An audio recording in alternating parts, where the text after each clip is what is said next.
As we approach to the first full year of CS2, which was released after the summer of 2023, we wonder what the best and worst roster changes have been during the early era of the game post CSGO. In this video, I will tell you about the best and worst transfers in CS2.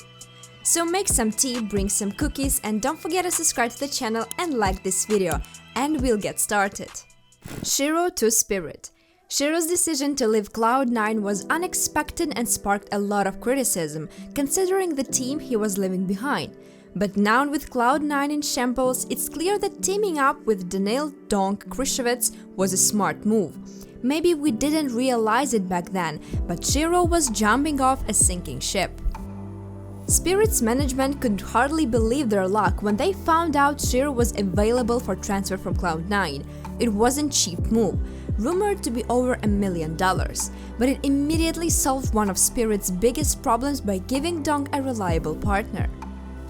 With Spirit, Shiro rediscovered his joy for the game and returned to peak form, playing a crucial role during the team's championship runs in Katowice and London. Averaging in 1.22 rating and earning 4 AVP awards, he's solidly in the conversation for the best AVPer of 2023. Shiro brought the perfect mix of firepower, impact, and cohesion to Spirit's lineup, and became to Donk what Patrick Forrest Lindbergh was to Christopher Get Right Alicent back in 2012 and 2013. This move also freed up Mykola Zontix to play a more specialized role, which benefited Leonid Chopper overall's leadership system.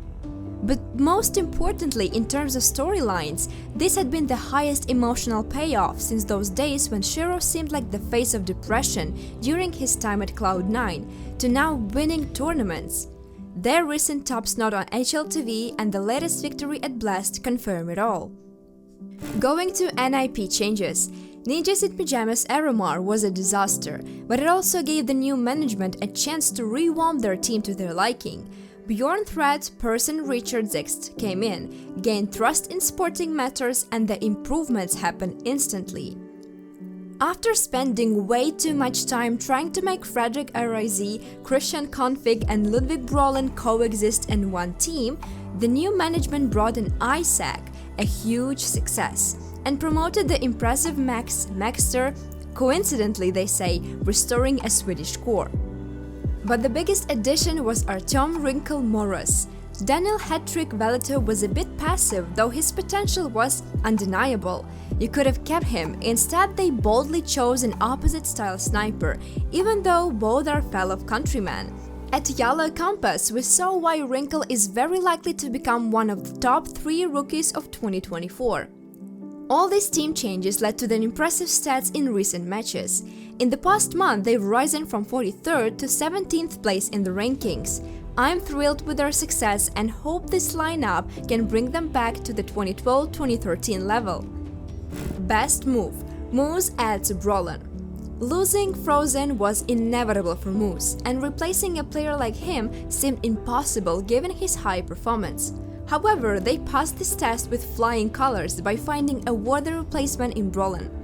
The Swedish player's career seemed to be on a decline until MOUZ became the team that finally unlocked his potential, something neither Fnatic nor Ninjas in Pyjamas could do. Since he's a different type of player and didn't take Frozen role, his addition also helps his teammates to reach a higher level, allowing MOUZ to become one of the best teams in the world despite losing their star player. Just look at their performance after these changes. The team started securing top spots and, for the first time in an organization's history, reached the #1 spot on the HLTV rankings, even only briefly. Now they sit on the 3rd place, but with an average team of 20, their best days are still ahead. Astralis drops blameF and adds Bro. After the big signing of Jabby and Stam didn't deliver results for Astralis, ending in what was probably the organization's most embarrassing outcome by missing the PHL Copenhagen Major, the decision to part ways with blameF and break in Alexander Bro was exactly what the team needed. Taking on the supportive roles, the team desperately lacked Bros. Addition breathed new life into Astralis, leading them to 4 consecutive semifinals in his first tournament with the team. If you haven't noticed the significant changes after this replacement, just look at the numbers. They never lie. Since the signing 4 months ago, the team has climbed from 19th to 8th in the rankings. Senzu joins the Mongolz.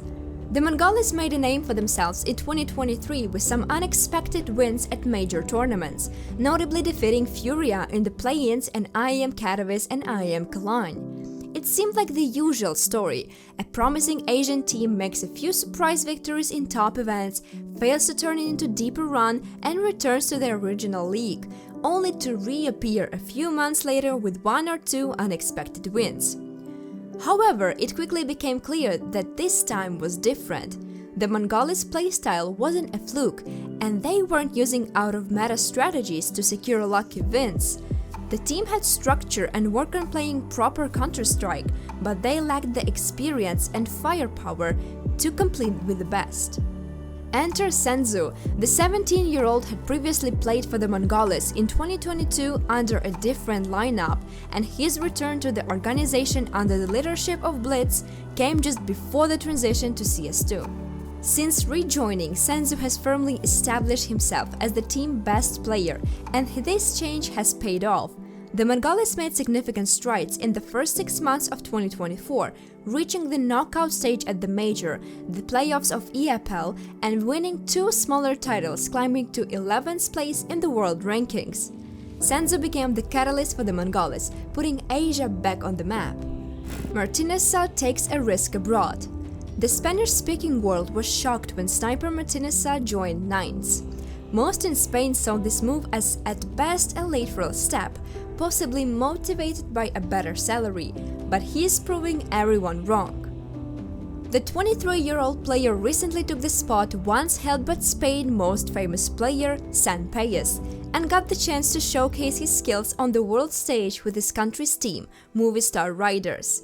This team often competes in events like ESL Pro League, can win mid-tier LAN tournaments like ESL Challengers, and occasionally qualifies for majors. Then Max did what he does best, making snipers shine in his system.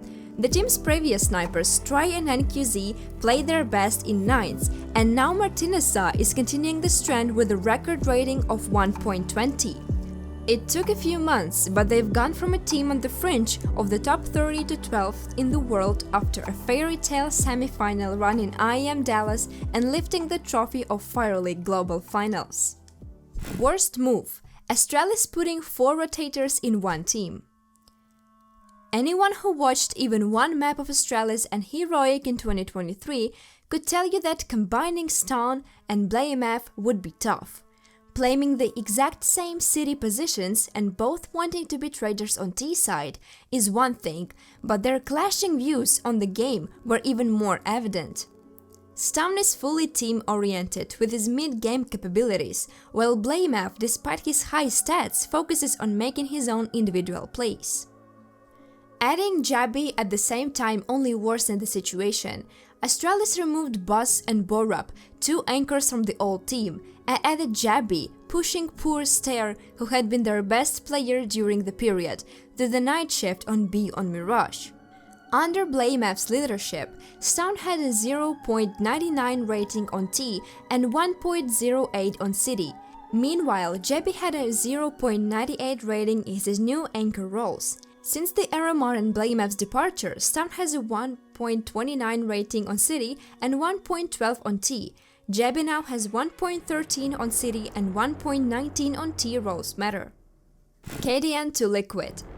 Cadian is a prime example of how quickly circumstances can change in modern Counter-Strike.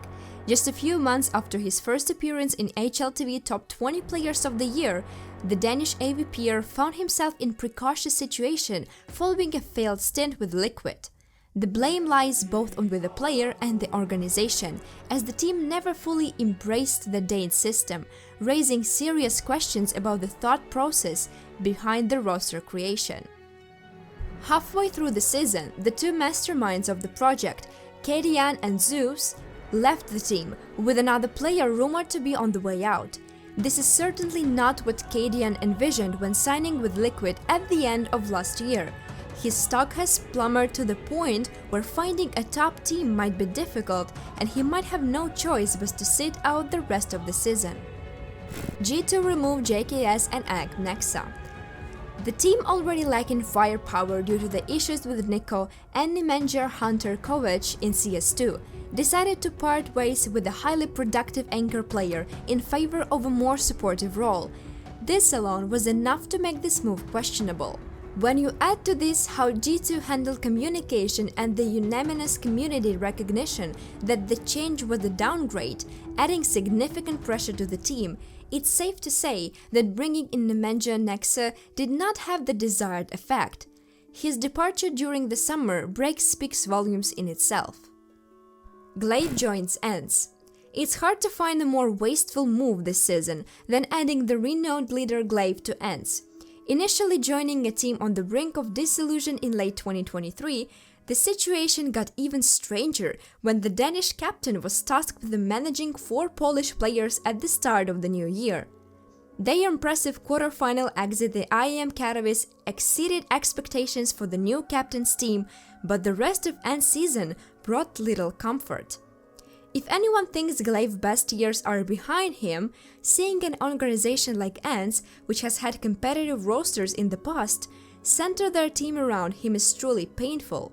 For those who believe Gla1ve still has something to offer, the first half of 2024 looks like a waste of time for everyone involved, especially considering the last-minute signings surrounding him. Magisk joining Falcons. Falcons' catastrophe is a disappointment from many angles, including the fallout from the successful ENCE roster, but the impact of Magisk's career in 2024 is a separate matter.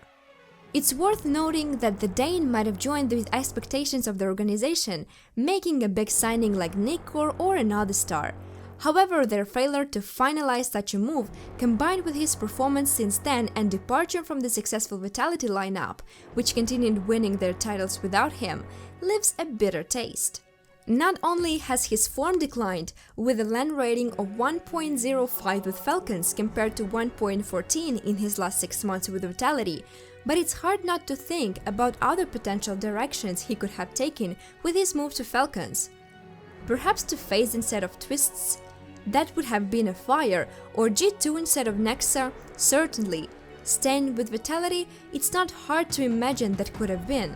Even reuniting with the device in Astralis, if Magisk has returned to the organization, sparks speculation. This was a point I raised on Snake and Banter in December, and while it didn't look good considering Falcons' playoff run in Katowice, now I look back with regret, thinking about what could have been. This is the list we came up with. What do you think about it? Who would you add to it? Share your thoughts in the comments. That's all for now. See you in the next video. Bye bye!